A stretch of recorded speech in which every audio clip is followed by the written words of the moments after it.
नमस्कार सर्व शेळीपालक बंधूंनो, तर स्वागत आहे आपल्या नवीन व्हिडिओमध्ये। तर बघा, व्यालेलं शेळ्यांचं दूध आता वाढवण्यासाठी उपाय आपण या व्हिडिओमध्ये सांगणार आहे। तर व्हिडिओ शेवटपर्यंत नक्की बघा आणि आवडलास तर नक्की दुसऱ्याला शेअर नक्की करू शकता आणि चॅनलला सबस्क्राईब करून ठेवा अशा नवीन नवीन व्हिडिओसाठी। तर बघा, बऱ्याच जणांची ही समस्या असतात की शेळ्यांना दूधच नाही, पिल्लांना दूध पुरत नाही। आता का पुरत नाही? आता काही काही शेळ्यांचं अनुवांशिक राहतं, म्हणजे काही काही शेळ्या गावरान शेळ्यांचं जास्त प्रॉब्लेम असतात। काही काही शेळ्यांना दूधच नसतं पिल्लांना व्यायल्यावर, त्यामुळे पिल्लं कमजोर राहतात किंवा पिल्लांची मरतूक होऊन जाते पिल्लं दूध नसेल तर। अशा शेळीपालनात भरपूर समस्या असतात, भरपूर। तर त्यामुळं आपण आता त्यासाठी काय काय उपाययोजना करू शकतो, कशामुळं काय काय होऊ शकतं, तर ते सर्व या व्हिडिओमध्ये बघणार आहे। व्हिडिओ फक्त शेवटपर्यंत बघा। तर बघा, आता पिल्लांना आई दूध पुरत नसेल तर नुकतीच व्यालेल्या शेळीला दुसरी शेळीचं दूध आहे ते पिल्लांना नक्कीच पाजू शकता। हाच सगळ्यात चांगला उपाय, कारण बघा, दुसरं बाहेरचं दूध, म्हशीचं गाईचं दूध पाजण्यापेक्षा दुसऱ्या शेळ्या जर असेल आपल्या फार्मवर तर त्या शेळ्यांचं दूध काढून पिल्लांना पाजू शकता किंवा डायरेक्ट पिल्लं तुम्ही शेळीला काशी लावू शकता। त्यांना सवय लागेल त्या शेळ्यांचं दूध पिण्याची, कारण काही की शेळ्या दुसऱ्या पिल्लांना पिऊ देत नाही, पण पाय धरून कसे तरी पाजावं लागतेच, जबरदस्ती का होईना पण पाजावं लागतं। आणि जर आपल्याकडे शेळ्या नसेल तर गाईचं, म्हशीचं गरम दूध पाजायचं किंवा थोडं कसं म्हणजे गरम करून कोमट करून थोडंफार थंड झाल्यावर पाजायचं, जेणेकरून त्यांना पचनास सोपं जाऊ शकतं। आणि बघा, आता पिल्लाला दूध किती पाजायचं ते पण महत्त्वाचं आहे। काय की फक्त डबं दूध पाजून देते पोटभर आणि त्यांना ते पचन होत नाही, बुळकंडी लागती, अजून ते उन्हात बसले की ते दूध फुटतंय, दह्यासारखं होतंय आणि ते बच्चे जातात मरून।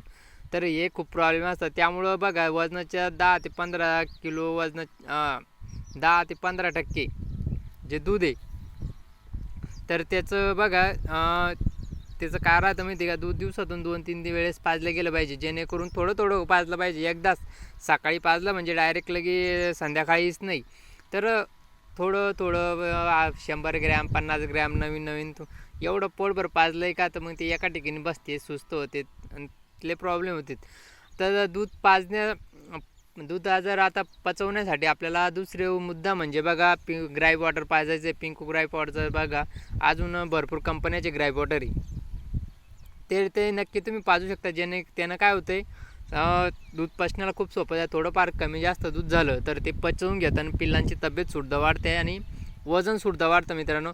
आणि त्यासोबत तुम्ही विमरल 1 मिली देऊ शकता किंवा A to Z टॉनिकसुद्धा 8-8, 10-10 थेंब दिलं तरी चालतंय, काही हरकत नाही। कारण बघा, हे लहान मुलांची औषधी आता पिंक ग्राई वॉटर, अजून ते मिनरल, हे सर्व लहान मुलांची औषधी। आता एका दिवसाच्या पिल्लांना, कवळ्या पिल्लांना लहान मुलांचीच औषधी चालत असतात। आता 5वा मुद्दा म्हणजे बघा, शेळीला दूध भरपूर यावं आणि पिल्लांची जन्मापासून वाढ चांगली होईल यासाठी शेळ्यांची गाभण काळात योग्य सोय ठेवणं खूप गरजेचं आहे। कारण बघा, गाभण काळात शेळीचं योग्य जर आपण काळजीने घेतली, पिल्लं कमजोर राहतात, काहीचं पोषण नाही झालं तर ते पिल्लांचं काहीचं पांगळे राहतात, काहीचं ते जठर बाहेर राहतं, लय प्रॉब्लेम राहतात। त्यामुळे तुम्हाला सकस आहार, वेळेवर लसीकरण, जंतुनाशक करणं खूप महत्त्वाचं आहे। आणि आता दुसरं, आता घरगुती उपाय बघा, आता घरगुती उपाय आपल्याला माहीत पाहिजे घरगुती, कारण 100% बाहेरचंच आणून काही योग्य नाही, ते शेळीपालनाला परवडणारं नाही आहे। त्यामुळे आपल्याला घरगुती उपायसुद्धा आवश्यक आहे। आता डिलिव्हरीनंतर बघा, 100 ग्रॅम बाजरी किंवा चवळी, थोडा गूळ, मिनरल मिक्सचर, शतावरी पावडर, अजून जिवंती पावडर एकत्र करून 7 दिवस दिलं तरी दूध वाढण्याचा फायदा होतो। आणि किंवा आपण कातबोल देऊ शकतो, ज्या लेडीजला राहतो का एक जनावरांचा सुद्धा कातबोल राहतो, तो जर आपण पिठात टाकून तरी दिला, बकऱ्याला कडू राहतो तो खात नाही, तर दिला तरी दूध 100% वाढतं मित्रांनो। किंवा 100 ग्रॅम गूळ, 50 ग्रॅम ओलं खोबरं किंवा चणा डाळ, थोडी बाजरी शिजवून आठवडाभर दिलं तरी दूध वाढतंय। आता शतावरी पावडर किती द्यायची, तर त्यामध्ये फक्त 20 ग्रॅम सकाळ संध्याकाळ गुळासोबत द्यायची आहे। हिमालय 32 20 ग्रॅम गुळासोबत सकाळ संध्याकाळ द्यायची मित्रांनो।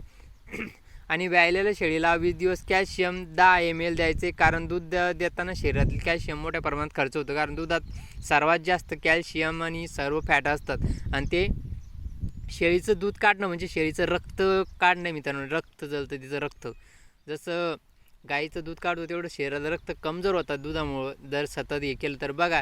कारण त्या शेळ्या तब्येतीवर असल्या तरी रक्त जळतंच त्यांचं थोडंफार, कोणाला पण विचारा. तर बघा व्याल्यानंतर दुसऱ्या दिवशी बसून जंतुनाशक करून घ्यायचं. त्यानंतर 5 दिवस लिव्हर टॉनिक द्यायचं, जेणेकरून त्यांचं सगळे घाण ती बाहेर पडून जाते आणि पुढच्या वेळेस शेळ्या लागण काळाला प्रॉब्लेम देणार नाही मित्रांनो. आणि काय होतं यामुळं शेळ्यांची भूकसुद्धा वाढते आणि तब्येत वाढते, चमक वाढते. मग दूध तब्येत वाढली, सगळ्या गोष्टी वाढल्या, दूध आपोआप वाढते. आणि दुसरं दूध वाढवण्यासाठी ग्रोप्लेक्स सारखं टॉनिक ते सुद्धा तुमच्या डॉक्टरच्या सल्ल्याने तुम्हाला घ्यायचं आहे. जेणेकरून काय सगळ्याच गोष्टी फक्त व्हिडिओ बघूनच चालत, काही डॉक्टरच्या सल्ल्यानं सुद्धा इंजेक्शन म्हणा, टॉनिक म्हणा, काही उपाय करायचे असतात. तर तुम्ही नक्कीच हे करू शकता. दुसरं म्हणजे सगळ्यात मोठी गोष्ट म्हणजे आता बघा शेळीला काय द्यायचं आहे. मिनरल मिक्सचर, कॅल्शियम, स्वच्छ पाणी, हिरवा चारा, कडबा आणि संतुलित रोज प्रमाणात थोडं थोडं द्यायचं. म्हणजे अति जास्त पण द्यायचा आणि अति कमी पण नाही द्यायचा. जेणेकरून जेवढं ते शरीराला पोषण लागतं आहे, पचन होण्याची त्याची कॅपॅसिटी आहे, तेवढंच तुम्हाला हे सर्व द्यायचं आहे. आणि अजून दुसरं महत्त्वाची गोष्ट म्हणजे व्यायलेल्या शेळीला दिवसातून 3-4 वेळेस स्वच्छ पाणी कर दिलं तर ते काय होतं, पाण्यात जंत राहतं. स्वच्छ म्हणजे डायरेक्ट फिल्टरचं पाणी पण नाही देऊ शकत कोणी, कारण फिल्टरचं पाणी तर माणसंच पित नाही म्हणलं शेळ्यांचं काय. आणि त्यासोबत तुम्ही आता हिरवा चारा बघा, मेथी घास, शेवरी, सोबा, बऊळ, मक्का, ज्वारी, नेपियर, अजून यासारखे हिरवा चारा.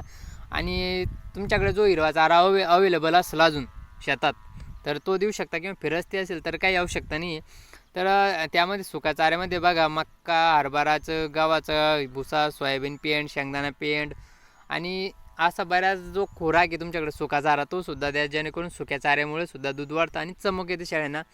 शेळीला ताण येणार नाही. स्वच्छला जागेत ठेवायचं, कोरड्या जागेत. सतत वल्ल, घाण, मच्छर, माशा या ठिकाणी शेळीला बांधायचं नाही अजिबात. स्वच्छ जागा पाहिजे शेळीला, निरोगी. आणि आता बघा दुसरं म्हणजे दूध काढत असेल तर ठरलेल्या वेळेत आणि पूर्ण दूध काढायचं, त्यामुळे पुढचं दूध चांगलं तयार होतं. आता काय की फक्त थोडं दूध काढते, बाकीच तसंच ठेवते, पण नंतर दूध वाढत नाही. पिल्लांनासुद्धा चेक दूध पिऊ द्यायचं नाही, किंवा पिल्लांचं पोट भरेल एवढंच पाहिजे, बाकीचं काढून घ्यायचं. आणि वाटलं तर तुम्ही स्वतः घरी खा, किंवा मांजराला द्या, कुत्र्याला द्या, कायला देऊ शकतील. आणि सर्वात महत्त्वाचं म्हणजे बघा अजून आता फक्त औषध किंवा घरगुती उपाय करून दूध वाढत नसतं मित्रांनो. तर त्यामध्ये सकत चारा, संतुलित खुराक, मिनरल मिक्सचर, कॅल्शियम, स्वच्छ पाणी आणि योग्य व्यवस्थापन असलं ना तर शेळींचं पण दूध वाढतं, पिल्लांचं पण चांगली वाढ होते, वजन वाढ होते. तुम्हाला बाकीचं कसली गरज नसते. तुमच्याकडे जर शेंगदाणे असेल घरगुती, शेंगदाण्यासुद्धा पिल्लांचं वजन वाढ सर्व गोष्टी एकदम ओकेमध्ये होत असतं मित्रांनो. तर व्यायलेल्या शेळीला हे जर तुम्ही उपाय केले तर 100% तुमच्या शेळ्यांना दूध वाढेल, म्हणजे वाढेलच, आणि पिल्लांचंसुद्धा पोट भरेल. जर समजा हे सगळेच उपाय करून जर दूध वाढलंच नाही तर मग तुमच्या शेळ्या एक तर खराब आहे किंवा शेळ्यांना फॉल्टी आहे. तर त्यामुळे तशा शेळ्या वाटल्यास तुम्ही सांभाळू शकता किंवा इकून टाकू शकता आणि चांगल्या दुधाच्या शेळ्या तुम्ही खरेदी करू शकता, जेणेकरून दुधाचे प्रॉब्लेम येणार नाही किंवा पिल्लं कमकुवत येणार नाही. सर्व शेळीच्या क्वालिटीवर आणि दुधावर पिल्लांची वाढ, वजन सगळं अवलंबून असतं मित्रांनो. त्यामुळं काळजी शेळ्या घेताना दुधाच्या चांगल्या वंशावळ आणि भरोशाच ठिकाणी शेळ्या घ्यायच्या, जेणेकरून त्या दूध चांगल्या देणाऱ्या 1 लिटर किंवा 2 लिटर, अर्धा लिटरच्या प्लसच पाहिजे. 1 लिटरपर्यंत शेळ्या दूध दिलं पाहिजे कमीत कमी, कारण पिल्लांना 1 महिन्याच्या नंतर शिल्लक थोडं 2 महिने, 3ऱ्या महिन्याला शेळ्यांना पिल्लांना जेवढं दूध द्याल तेवढं पिल्लांची वाढ, वजन वाढ जेवढी फास्ट होती त्याच्यानंतर होत नसते.